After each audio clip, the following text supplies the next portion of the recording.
Depuis sa création en 1958, le Conseil a censuré près de 350 lois, certaines partiellement, d'autres en entier. C'est le cas de 17 d'entre elles. Focus sur 2 lois à portée économique qui ont été censurées avec Charlotte Guerre.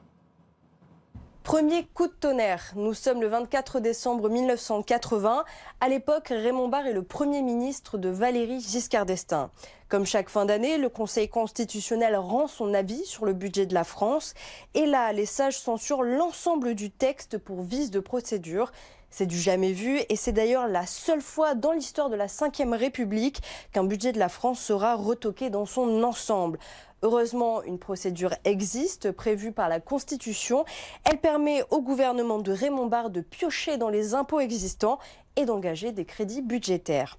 Autre censure marquante, nous sommes le 30 décembre 2009.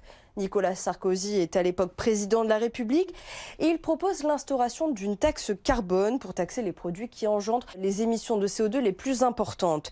Il s'agit de la mesure phare du budget de la France à l'époque. Les opposants la jugent écologiquement inefficace et socialement injuste. Ils saisissent alors le Conseil constitutionnel. Les sages la censurent 3 jours avant son entrée en vigueur. Ils estiment que la loi crée une rupture de l'égalité devant l'impôt. C'est ainsi plus de 4 milliards d'euros de recettes fiscales qui sont partis en fumée et toute l'équation budgétaire de la France qui était à revoir.